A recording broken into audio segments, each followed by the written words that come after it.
రామాయంపేట పట్టణంలోని శ్రీ పద్మావతి గోదాదేవి సమేత వెంకటేశ్వర స్వామి దేవాలయంలో జనవరి 29వ తేదీ నుండి నెల 7వ తేదీ వరకు నిర్వహించే పుష్కర బ్రహ్మోత్సవాల్లో భాగంగా నేడు స్వామివారి కళ్యాణం అంగరంగ వైభవంగా ఘనంగా నిర్వహించారు.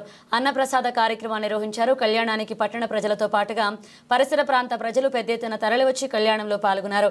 అనంతరం పూజారి పవన్ పంతులు మాట్లాడుతూ పుష్కర బ్రహ్మోత్సవాల్లో భాగంగా స్వామివారి కళ్యాణం అంగరంగ వైభవంగా ఘనంగా నిర్వహించడం జరిగిందని, స్వామివారి కృపా కటాక్షాలతో ఈ ప్రాంత ప్రజలతో పాటు పరిసర ప్రాంత ప్రజలంతా కూడా సుఖ సంతోషాలతో ఉండాలని కోరుకున్నట్లుగా తెలిపారు. ప్రతి ఒక్కరూ భక్తి భావన పెంపొందించుకోవాలన్నారు. దాన ధర్మాలు చేసుకుంటూ దేవాలయాల్లో భక్తితో హృదయదాతలుగా ఉండాలన్నారు. ఈ కార్యక్రమంలో ఆలయ కమిటీ సభ్యులు పాల్గొన్నారు.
తిరుపతి కళ్యాణ మహోత్సవం జరుగుతుంది.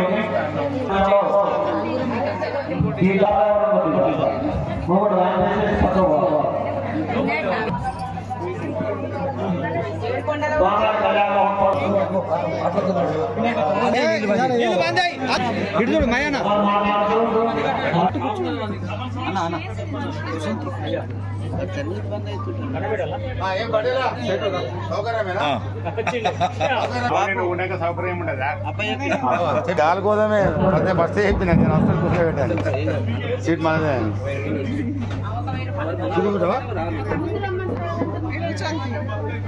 మళ్ళా ఆడికి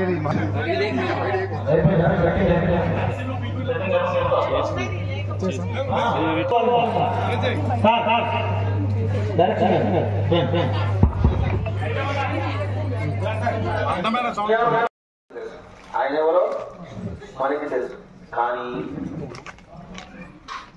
శాస్త్రానురీత్యా ఆచార్యుడుగా ఒకరు ఉండాలి. మనం మొన్న ఋత్వికరణ చేసుకున్నాం కదా, ఆచార్యుడుగా ఒకరు, బ్రహ్మగా ఒకరు, ఋత్వికుడుగా కొంతమంది, నారాయణరావుగా కొంతమంది. వీళ్ళందరికీ ఉభయదాతలు. యజమానంటే ఎవరు? ఉభయదాతలు. యజమానుడు అంటే ఉభయదాతలు అంటారు వాళ్ళు. ఉభయదాతలు అంటే ఏంటి? ఉభయం అంటే ఏంటి? దాతలు కదా, ఏమిస్తే దాతలు అవుతారు వాళ్ళు. ఉభయదాతలు. ధనమిస్తే ధనదాతలు, రుణమిస్తే రుణదాతలు. ఇక్కడ ఉభయదాతలు ఎందుకంటున్నారంటే కేవలం డబ్బు మాత్రమే ఇవ్వద్దు. ఏం వాళ్ళు ఇంకా భగవంతుడి మీద భక్తిని ఇవ్వాలి. ఇంకొకటి మనం చెప్పారా? మమ్మల్ని చెప్పారు, నాది అని ఇచ్చామంటే అంతే. ఇచ్చారు ఏదైతే మనం ఇచ్చామో నాది అని, అది నీదే ఇచ్చారు.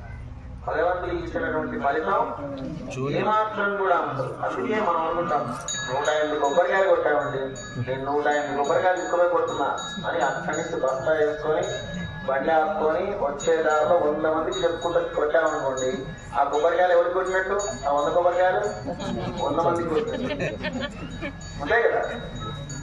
అయితే మనం దాతృత్వం అనేటువంటిది ఖచ్చితంగా మన సనాతన ధర్మం నిలబడాలి అంటే దాతృత్వం అనేటువంటిది ఖచ్చితంగా అందరికీ ఉండాలి. ఉభయదాతలు అంటారు. అంటే దానితో పాటుగా వారి యొక్క మనసును కూడా భగవంతుడికి ఇచ్చేయాలి. స్వామి ఇదో మా చెప్తిదయ్యా, నీ యొక్క కార్యక్రమం వైభవంగా జరపడం కొరకు నువ్వు ఇచ్చిన దాంట్లో కొంచెం నీకు ఇస్తున్నా అని చెప్పి మనం ఎప్పుడైతే ఇస్తామో అది మనకి 3 రెట్లు మన దగ్గర వస్తుంది. 3 రెట్లు రెట్టింపుగా మన దగ్గరకు వస్తుంది. ఆయన ఏం చూసుకోడు. ఒక బాల్ బంగారం బంతి ఆయన ఎత్తి చేస్తే 3 బంగారం బంతులు మనం చేస్తాం.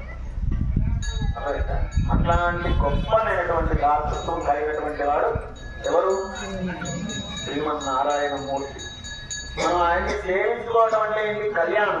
మనం చెప్పాక ఉత్సవత అంటే ఉత్సాహంగా చేసుకునేటువంటిదే ఉత్సవము. కాబట్టి అటువంటి ఉత్సవంలో మరి పుష్కర బ్రహ్మోత్సవం, మామూలు బ్రహ్మోత్సవం, పుష్కర బ్రహ్మోత్సవం 12 సంవత్సరాల బ్రహ్మోత్సవం అంటే మాటలు కాదు. కాబట్టి దానికి తగిన విధంగా మనం భగవంతుడికి ఎంత చేసినా సరిపోదు. మనం భగవంతుడికి ఎన్ని ఏర్పాట్లు చేసినా లోటే. కానీ మన శక్తి కొలది వైభవంగా జరుపుతున్నాము అని మన మనసు ద్వారా మన స్వామికి విన్నవించుకుంటాం. అంతే వైభవంగా శ్రద్ధగా మనందరం కూడా ఈ కళ్యాణం అనేటువంటి భగవంతుడి యొక్క గుణాన్ని అనుభవించడం. కళ్యాణం అంటే ఏంటి? అసలు గురుగారు స్వామి పెళ్లి చేయడం ఉభయదాత్వం కానే కాదు. భగవంతుడికి ఒక గుణం ఉంది, కళ్యాణము అనే గుణం. ఆ గుణాన్ని మనందరం అనుభవించడమే కళ్యాణం ప్రధానంగా.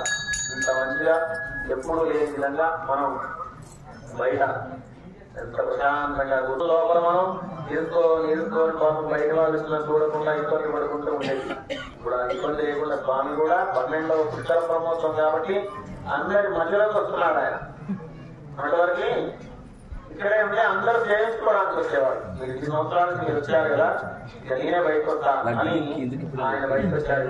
అంటే బయటకు వచ్చారంటే ఏంటన్నట్టు సంవత్సరంలో విశ్వసేన